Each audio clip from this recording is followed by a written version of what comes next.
We are now live. Thank you very much. Good evening, ladies and gentlemen. Namaste.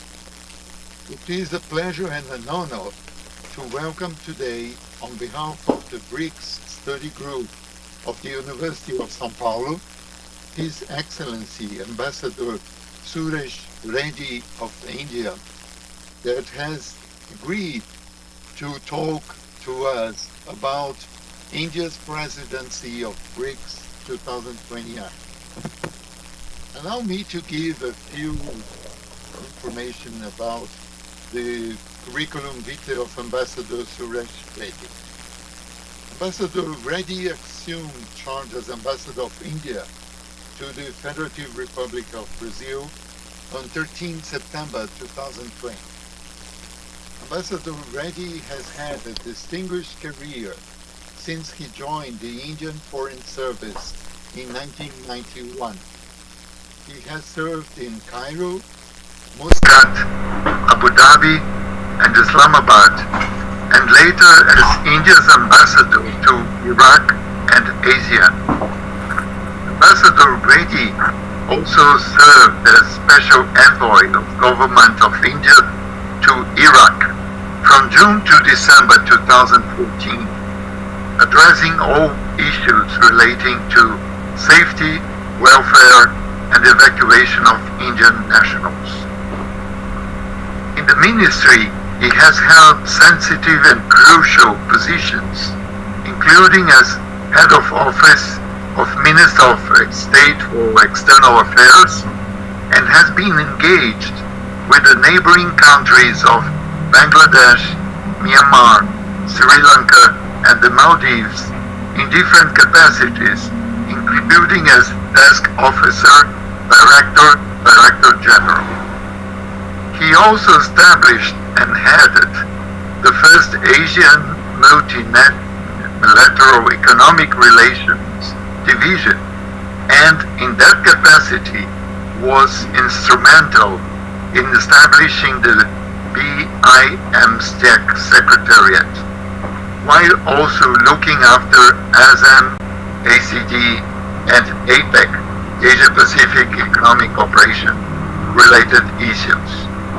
Ambassador Reddy headed the Multilateral Economic Relations Division in the Ministry of External Affairs from December 2018 to January 2020, and was India's sous Sherpa to G20, G7, BRICS, and ITSA. Since January 2020, deputed as Additional Secretary for Europe, Ambassador Reddy was coordinating India's engagement with Europe and Central Asia. Enhancing people-to-people exchanges is among the priorities of BRICS 2021. Since 2009, BRICS countries have been emphasizing the necessity to intensify the voice and representation of developing countries in global governance, contributing to the promotion of democracy in international relations. Even though BRICS countries insistently reaffirm the need for a reform of the UN with a view to making it more efficient, dealing with current global challenges effectively, they have not yet elaborated a substantial project. In terms of reform negotiations, it is essential both elements, the diplomatic negotiation and experts from developing countries. In this sense, the BRICS USP suggests that BRICS countries could invest in additional institutions, including research and scientific centers, to offer alternative studies and theories on international relations, multilateralism, including studies on reforms of international organizations. Ambassador Suresh Reddy, you have the floor. Thank you. Thank you so much, Dr. Paulo. It is really a pleasure to be back with you with the BRICS And of course, I'd like to also greet and thank my good friend, Mr. Jose Ricardo, for again connecting us. You know, it's interesting. We were just discussing before the start about doing a live event in Sao Paulo. And this pandemic has only made us have this meeting today digitally. And in the pandemic has not only made us meet digitally, but it has also made us review our own understanding of what is progress, what is development, and where we are today. The pandemic has made all countries realize that development is not adequate to meet the needs of the people. Every country, whether it is advanced or whether it is a developing country, have been equally affected by the pandemic. But at the same time, the pandemic has also raised questions about globalization, because earlier people were welcomed, the countries believed they were getting the benefit of globalization. But today, because of the pandemic, the countries have preferred to close the borders to reduce the probability of the infection spreading.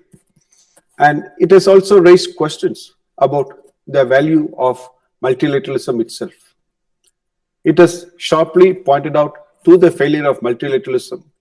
It has sharply pointed out to the failure of global efforts needed to address this pandemic, and how international organizations have not succeeded, have not done what is expected of them. It's become an age of pragmatic diplomacy in this situation, where countries prefer to work with each other, with whom they feel comfortable, and who believe in the value of the partnership. It is an age of pragmatic diplomacy that we have entered, and it is going to be an age of need-based associations and need-based alliances. The true extent of the destruction of the pandemic is still unclear. But what is clear is that the situation, the times in which we are living now, that multilateralism has not delivered, but at the same time, the pandemic has only reiterated, has only emphasized the importance and the need for greater global cooperation, and for the international community to come together to address this and future challenges. It has also raised questions about what kind of world order we are going to be living in. Are we going to be living in a world order in which we have all got the benefit of the existing world order? Or are we going to be living in a world order in which it's going to be dominated by uncertainties? In this context, as we were discussing, it is natural to discuss about BRICS, because BRICS really is a very unique organization. It is a unique organization which is spreading across all the continents, and it is a unique organization which has been in existence for a short period of time, but has also succeeded in having some critical success. That is the uniqueness of the BRICS. And again, I'd like to thank you for inviting me to talk of India's presidency. Our approach has been simple, that we are approaching the 15th year of BRICS. And so let us take stock of what we have achieved and where do we go from here. That is the message of our chairmanship, of our chairship during this year. Could we go to the next slide, please, Mr. Casio? Thank you. This is just to recap how the BRICS came into existence. I'm not going to be talking of Jim O'Neill. Everybody is aware of what he spoke of BRIC, and then the BRIC became the BRICS with the addition of South Africa. But what I want you to look at it is the period 2009, when the first meeting took place of the leaders. That's very important, because you need to remember that in 2008, the greatest financial crisis the world had seen had happened, starting with the collapse of the Lehman Brothers. When the Lehman Brothers collapsed, in one day, more than 90 billion pounds worth of value of the British companies were wiped out in one day. It was much larger than the Great Depression, because the countries were already financially much more interlinked. They were much more financially connected.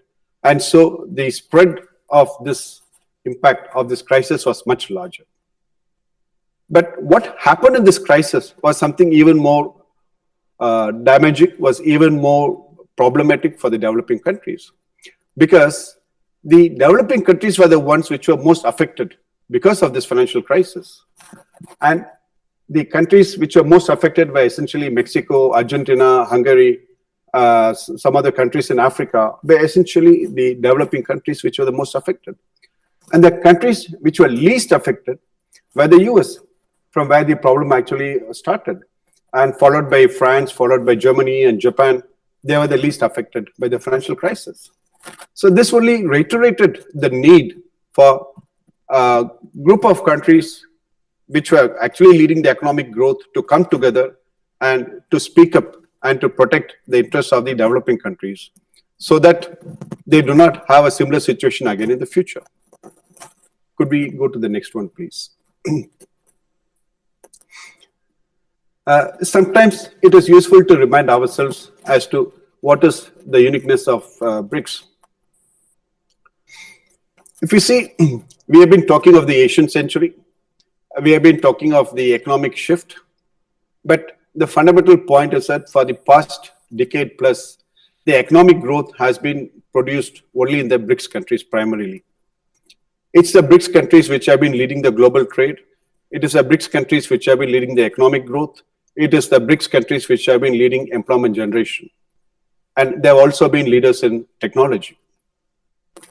And importantly, the BRICS also represent, as I mentioned, the other developing countries around the world. Because in the existing multilateral system, their voice was getting diminished. They were not having a platform to speak up for themselves. The challenges were becoming global, but the responses were not global. That was the challenge faced by the other developing countries. When you look at, again, the population, we are talking of 3.11 billion people of the world is in the BRICS countries. This is something which is very important. I will come back to this in one of the future slides. Please, next one. Just a photo to recall. This is Itamaraty on the left when Brazil chaired the presidency. And I would like to compliment Brazil on its success of the presidency. They raised some very important issues and they achieved success in many areas. And of course, another photo is about the India's chairmanship of BRICS in 2016. As you're aware, BRICS being 5 countries, so the chairmanship keep rotating every 5 years. Could we go to the next one, please? It's a short video about BRICS.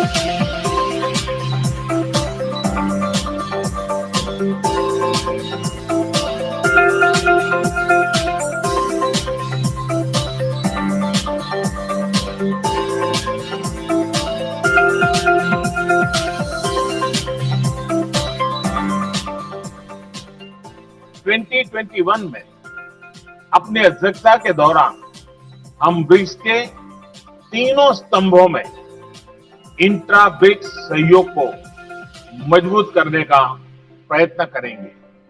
हम intra BRICS एकजुटता को बढ़ाने और इस उद्देश्य के लिए ठोस संस्थागत फ्रेमवर्क डेवलप करने का प्रयास करेंगे।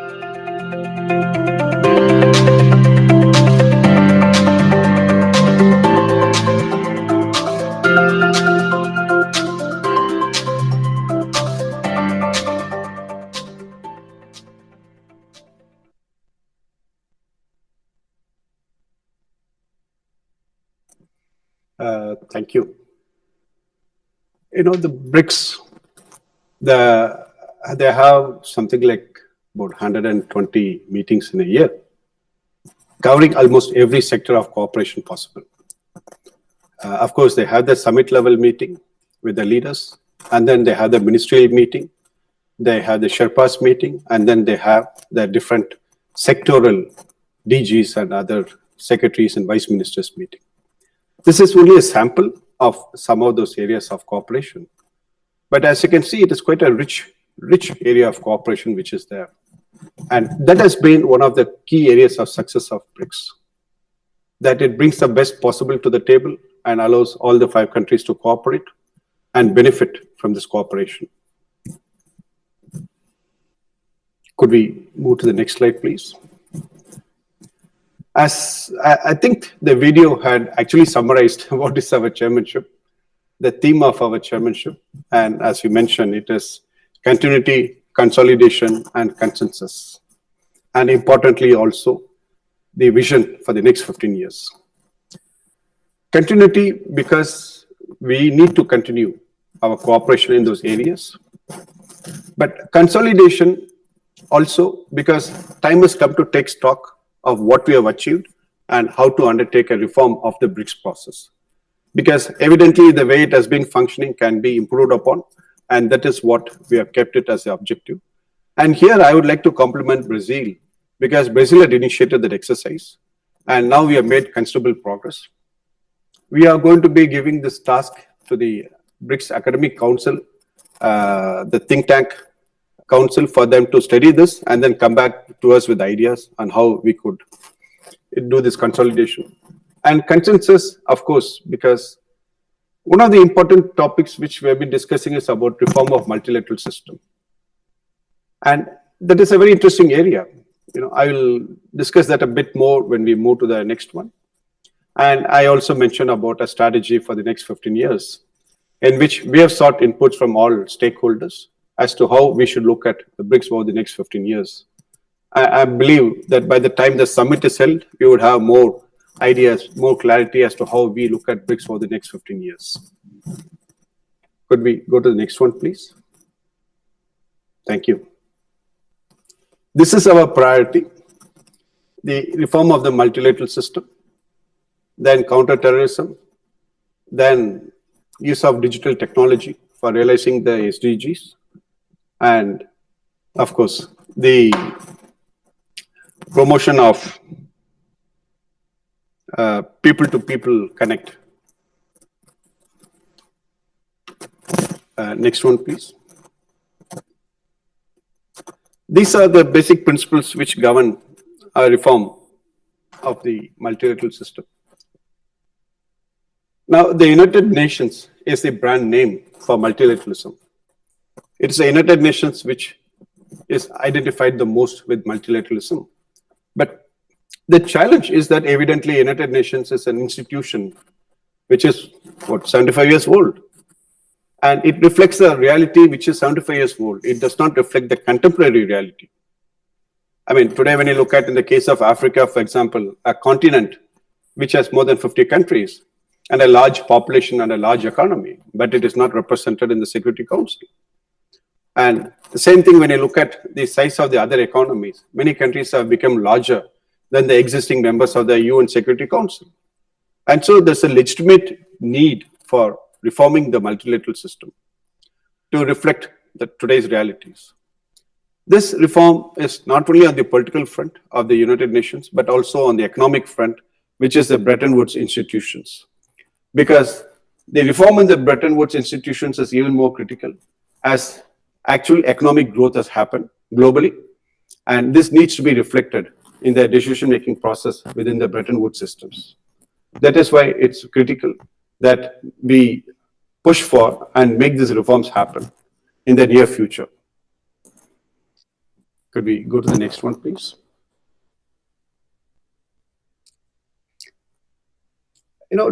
Many people do not talk much about terrorism, except some who have been directly affected by it. But this is the reality, as you read on the left.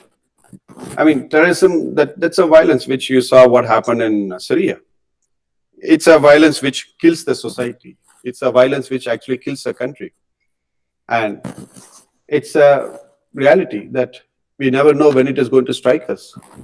And hence, there is a need for us to strengthen our cooperation on counter-terrorism, because counter-terrorism is also linked to drug trafficking. It is also linked to people smuggling. It is also linked to various international, transnational crimes. And hence, there is a need for us to strengthen cooperation on counter-terrorism. And that is what we have been working on.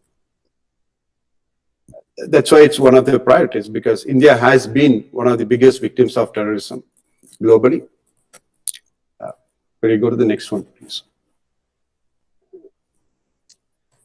SDGs.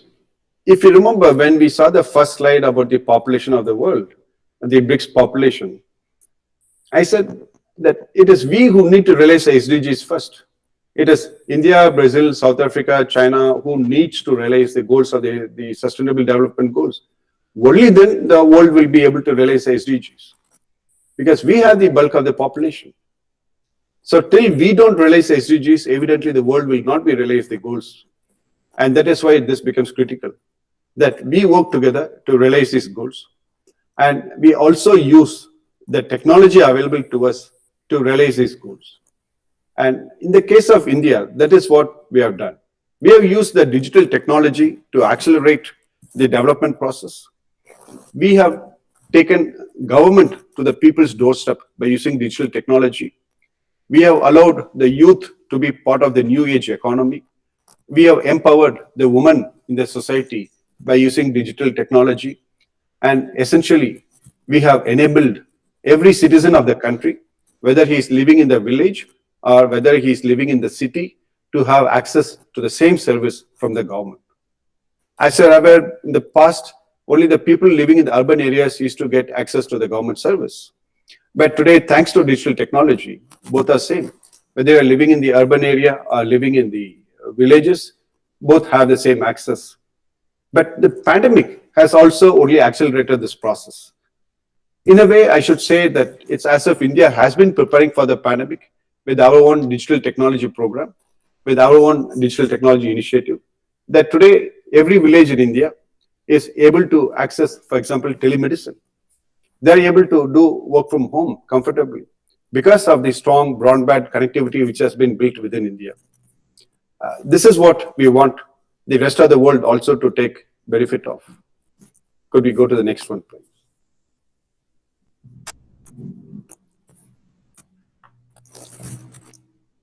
This is some of the areas of how we propose to use digital technology.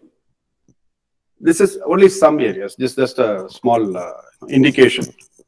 But fundamentally, we also want to create a platform for open source technology, for the open source BRICS technology to be stored, and so that all countries can access that. And this will not only be for the BRICS, but for all the developing countries.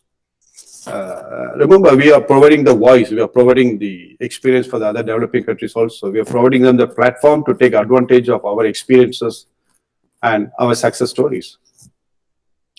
Like one of the interesting ones is, as I said, the Young Innovators Prize, for example, or the Young Scientists Award. These have been quite active. I mean, we have been receiving large number of nominations. We have had many scientists who have got this Young Scientists Award. And similarly, the Young Innovators Award is also very successful. Could we go to the next one, please? I was talking of digital transformation. This is a short video made by McKinsey for the consumers. Please.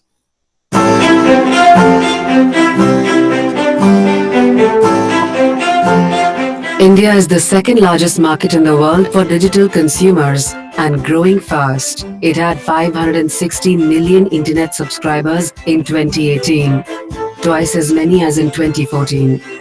Only China has more. Falling costs have spurred digital adoption. Data costs have dropped by more than 95% since 2013. Government programs have helped too. 1.2 billion Indians have biometric IDs. Many are linked to digital bank accounts. Businesses are also going digital, but adoption is uneven. Every sector has leaders, but also many that are behind. Highly digitized sectors like IT and business process management could double their GDP contribution by 2025. Growth could be even higher for newly digitizing sectors like agriculture, healthcare, retail, logistics, and data-driven lending and insurance. Digital could create up to 65 million new jobs by 2025. But 40 to 45 million others will need to be retrained. Government will need to invest in new infrastructure. Businesses will need to nurture new talent. Workers will need to learn new skills. It's a challenge, but if all stakeholders adapt and gear up, digital can be one of the most inclusive drivers of India's future growth and prosperity.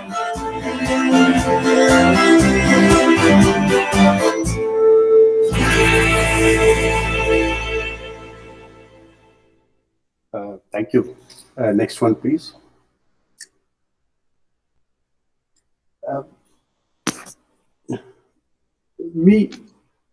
That video was just a short indication of the success in India, the digital transformation which has been happening.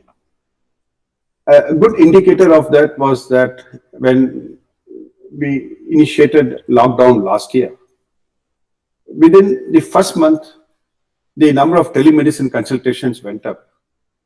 And in 3 months' time, the number of telemedicine consultations went up by more than 40 million. Because you may be sitting at home, but it doesn't stop the fact that you are having a fever or that you're having a headache or you may be having some other medical problem. So you still need to consult a doctor. Right? And that is what gave this explosion to this digital health. And as you can see, we have launched a national digital health mission, linking both the private sector and the government hospitals together. And this is also a reflection of the growth in India's economy. Because as the economy is growing, so large number of mobility, a large number of people are traveling around the country. And so rather than repeating all the medical tests, rather than repeating all the CT scan or MRI or blood test or whatever it is, today that data would be available to your doctor wherever you are. And so you can visualize how your cost comes down and how the doctor is able to give you instant and immediate treatment suggestions instead of waiting for all the reports to be repeated again. So this has been a very successful initiative in India. And this is one of the areas where we feel we can cooperate within the BRICS and beyond, and especially with Brazil. And this is what is Sdgs all about. This is what using digital technology for realizing the sustainable development goals is all about. I'm just giving one example here of how we propose to use that digital technology.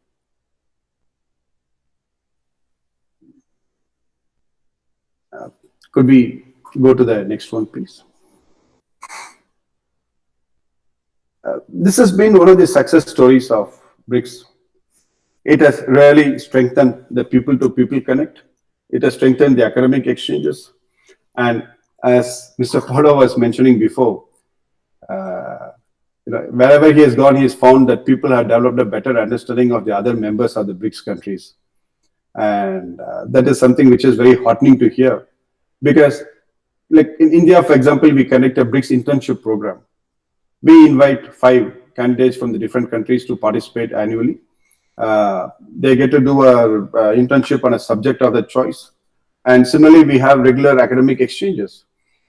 So much so that today we have some Brazilian professors who are working in India, in the Indian universities, teaching international relations and other subjects. So this really shows that this has been delivering on the ground. Of course, this is in addition to what you see on the screen in terms of the think tank exchanges, in terms of the academic forum, in terms of the BRICS Business Council and the BRICS Women's Business Alliance. Now, the BRICS Business Council and the BRICS Women's Alliance is something important, not only within BRICS but beyond. Because India's success story, if today India is a $3 trillion economy, it is only because of its private sector. It is because of its entrepreneurs. And similarly, Brazil's success story is also its private sector, its entrepreneurs. And it is this platform, this BRICS Business Council and the BRICS Young Women, the Women's Entrepreneurship the Business Council, which provides a platform for them to interact, for them to exchange ideas, for them to create partnerships. That is what we are trying to achieve here, to strengthen the partnerships between the private sector and also to exchange ideas for future partnerships. Next slide, please.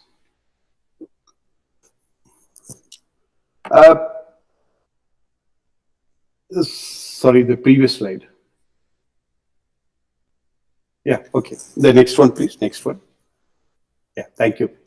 Now, people do ask the question, what has been the success story of BRICS? I think we as members of BRICS and we as citizens of India and Brazil here, we should be proud of what we have achieved in BRICS.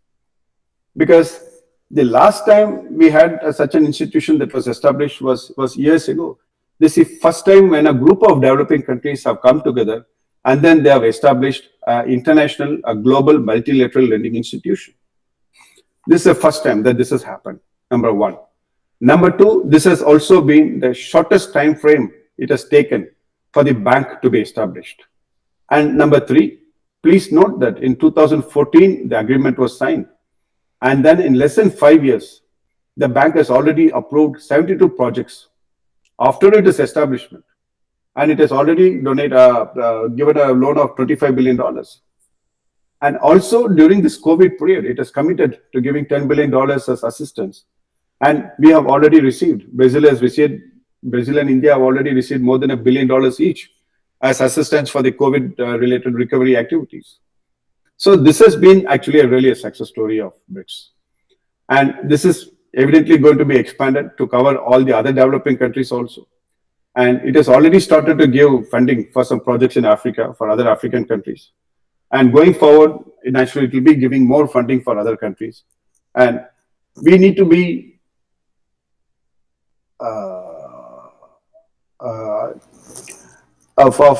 conscious of our success, that we have actually made a difference to many of the developing countries by working together to establish this new development bank.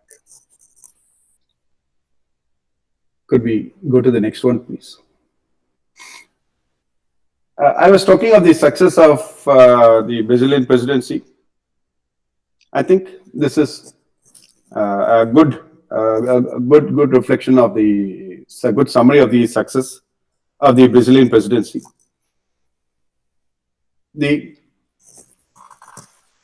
I mean, you can see it has done some wonderful work in different areas.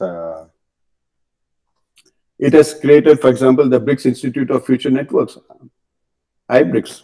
It has created a new science and technology and innovation architecture. It has created a BRICS Innovation Network.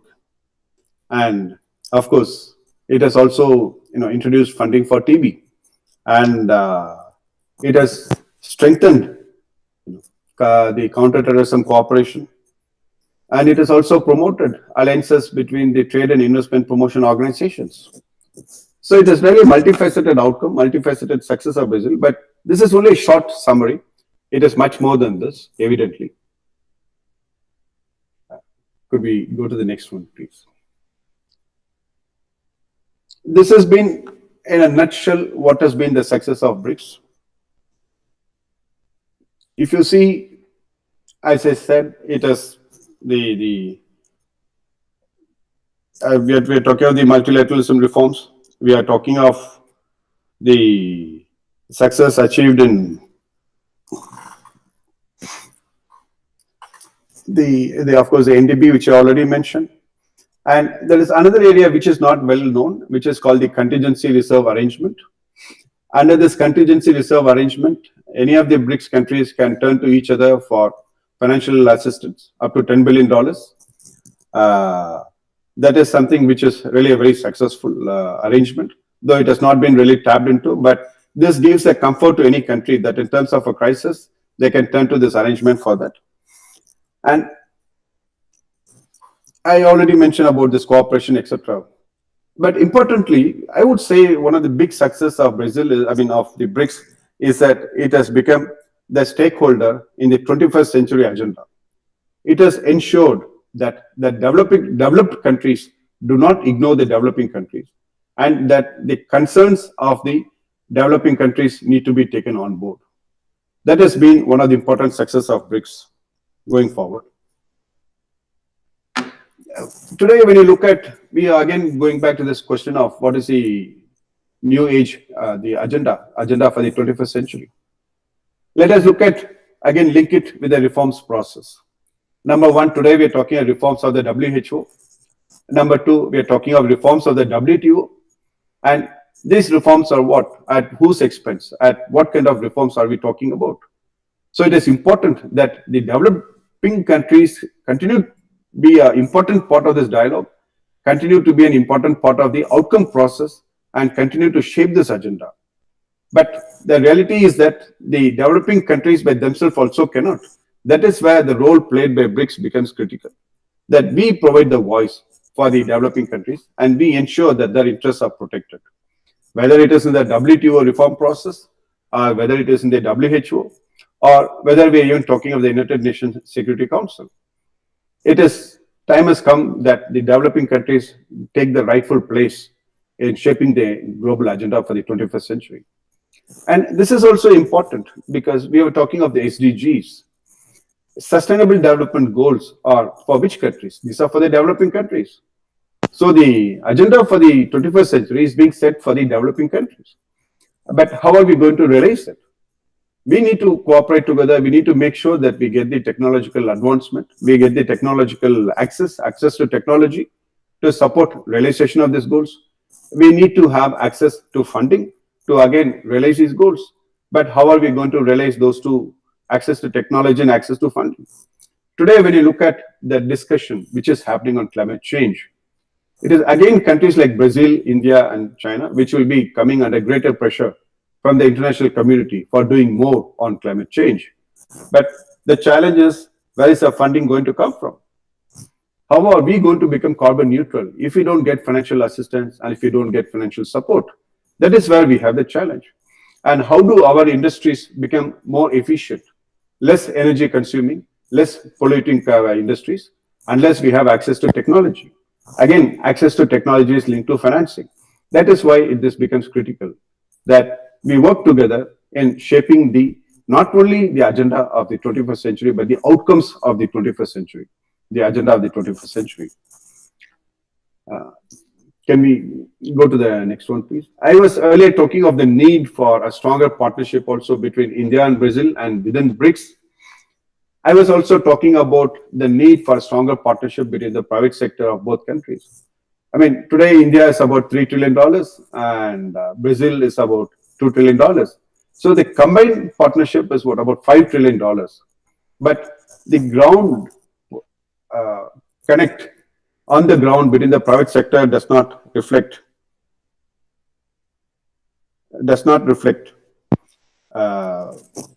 the potential which is existing for connect between the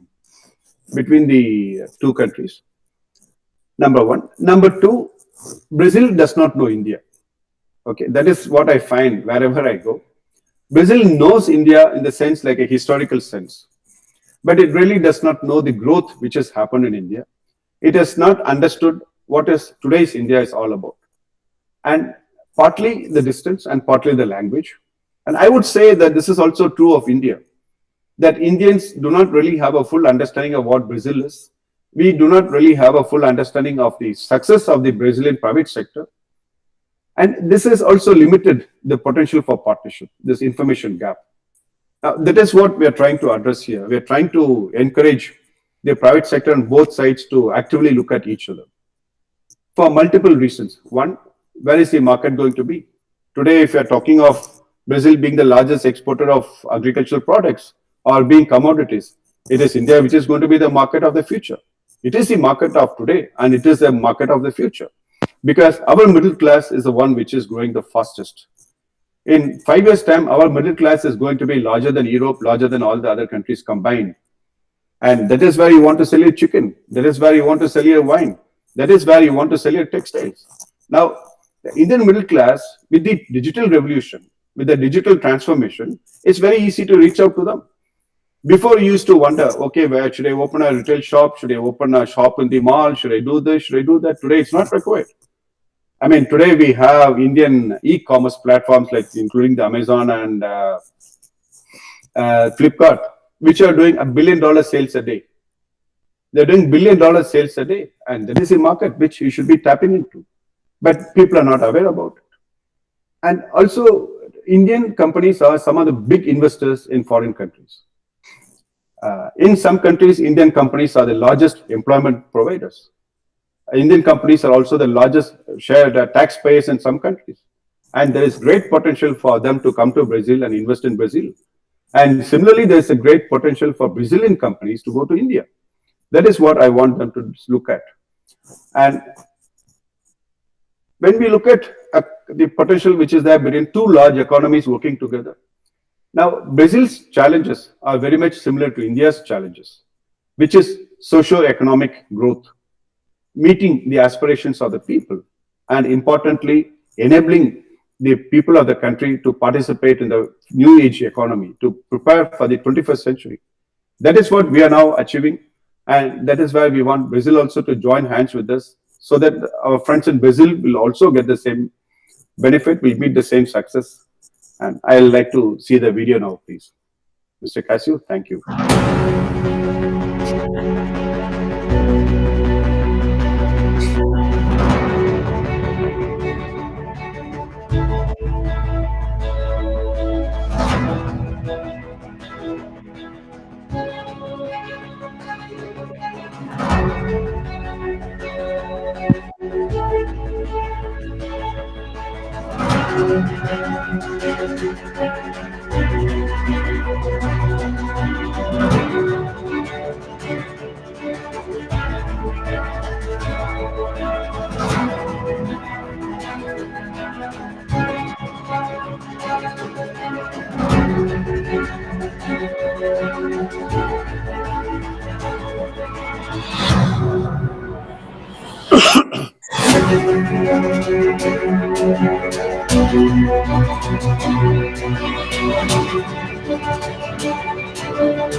Thank you, Mr. Casio. As I mentioned, if you see the numbers, India is in the top 3 or 4 in every sphere of economic activity. And as I mentioned, that's a large market which is waiting for our friends in Brazil. And we would urge our Brazilian friends, our Brazilian companies to look at India more actively. And we at the embassy here are happy to facilitate, happy to work with them to make business happen for them. I want to see more Brazilian products in Indian shelves. And I ask my friends this question. When I can see wine from Chile, when I can see wine from Argentina, and I see wine and juices from Portugal and from Denmark and from Paris and everywhere, then why not from Brazil also? I mean, Brazil is famous for its designs. I mean, it's famous for its fashion. It's famous for its, I mean, of course, the agricultural commodities. You know. So there is a market which is waiting, and I invite our friends to come and look at the Indian market. Thank you, and thank you again for inviting me today. I thought I'll leave some for the discussion section, so I have not addressed many other issues also. Thank you. Thank you so much, Ambassador Reddy. And if you allow me to present to you 2 questions we have received. The first question reads, in the last summits, BRICS countries have been reaffirming the need for a comprehensive reform of the United Nations, including its Security Council, as you mentioned, with a view to making it more representative, effective, and efficient. and to increase the representation of the developing countries so that it can adequately respond to global challenges. China and Russia reiterated the importance they attach to the status and role of Brazil, India, and South Africa in international affairs and support their aspiration to play a greater role in the UN. The reform of the multilateral system to make it relevant for the 21st century is among the 3 pillars of BRICS 2021, and the priority areas for India's chairship has been working in the matter.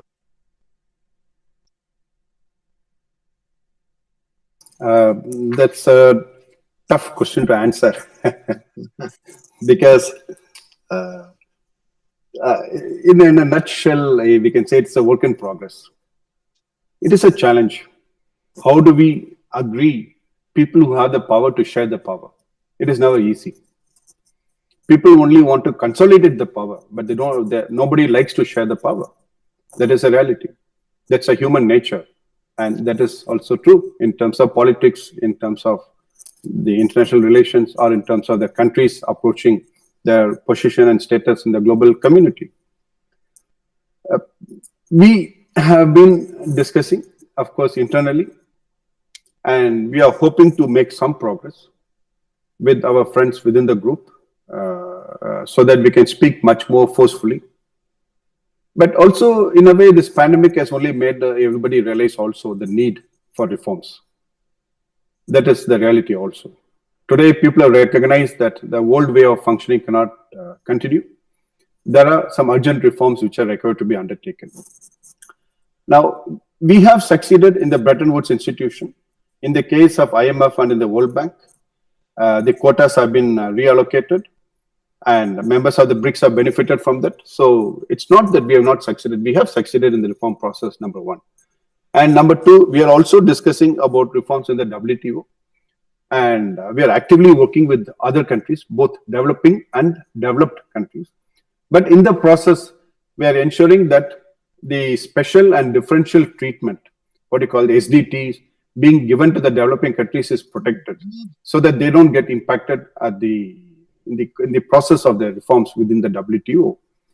And WHO has already, I think, enough discussion has happened on WHO on the fact that it has not been able to respond the way people expected it to respond during this pandemic. And so that is another area in which there is going to be substantive discussions which are going to be happening on reforms in WHO, and on which we hope to see more progress happening. But fundamentally, as I mentioned, the UN is considered to be the brand, the identity of the multilateralism. And so time has come for the UN to show that it is truly multilateral and that it truly represents today's reality and not a reality which is 75 years old. It cannot continue to meet the current day challenges with a reality which is shaped 75 years ago. It has to modify, it has to update, it has to reboot its system if it is going to meet the future challenges. Oh, certainly. If you allow me to present a second question, the benefits of digital technology for the Sustainable Development Goals, SDGs, are relatively well integrated into the 2030 agenda, not only through Goal 9, Industry, Innovation and Infrastructure, but also through the Technology Facilitation Mechanism, and it is Science, Technology and Innovation, STI Forum. Using digital and technological solutions for the achievement of SDGs is among the priority areas in India's chairship. How BRICS countries could help to reach the 2030 goals through digital and technological solutions, in your opinion? No, it's a good question. I must really appreciate this question, because at one level we were talking of political process, and at this level we are talking of actual cooperation which will benefit the people. And how are we going to realize this actual cooperation? That is what this question is all about. See, what has happened is that today, the people are no longer ready to wait for development to happen. People want development to happen, number one. Number two, this is putting great pressure on the governments, but the governments do not have enough resources to meet the expectations of the people. So in this process, the only solution is through technology. Whether it is in the case of agriculture, like for example, in the case of Indian agriculture, we already have more than 450 startups which are actively engaged in Indian agriculture. And some of them have also gone global. And we expect the next unicorn would be from the agricultural startups.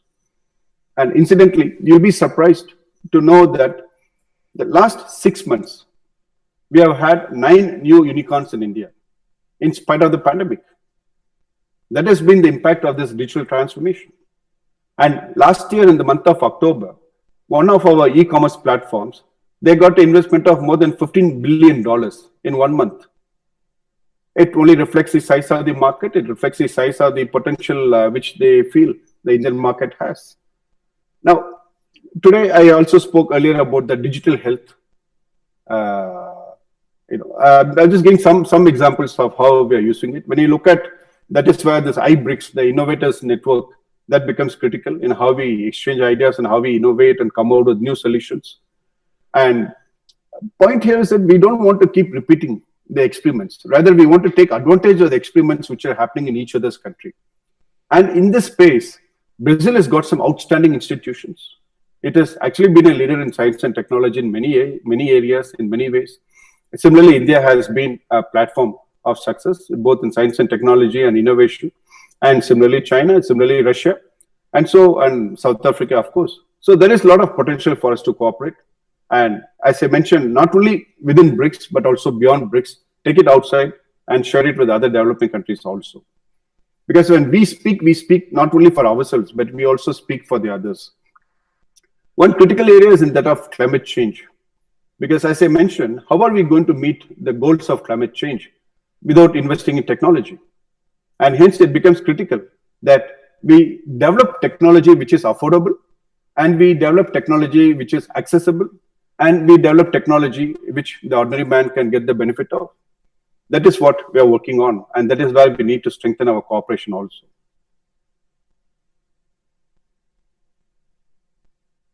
Thank you so much, Ambassador Reddy. And it is something that we are very grateful for your lecture today and for the generosity of your time and your work, sharing with us the BRICS study group of the University of São Paulo and our listeners in this session tonight on the chairship of India in BRICS 2021. We hope to be able to meet personally and to welcome you at the premises of the Law School of the University of São Paulo in the near future, and that you may successfully carry on your work as Ambassador of India to Brazil for the next years. So thank you so much again, and we are glad to work together. It is already the second time we had the opportunity to have your participation in BRICS group events organized by the GEBRICS, and we hope soon to be working together again. Thank you so much, and goodbye to all our listeners tonight, and hope to see you again soon. Thank you. Thank you so much, Paul. I really appreciate this opportunity for having an exchange of ideas, exchange of views. And I also benefited from hearing the feedback, from hearing the various suggestions that were made. So I'm grateful for that. And I would be happy to convey back to our BRICS team about some of these discussions which we have been having on this. And let's see how we can strengthen our cooperation, especially with the USP and with the GEBRICS. I look forward to visiting you and meeting our friends and having a more relaxed conversation on some of these areas. Thank you so much. Thank you. Thank you. Namaskar.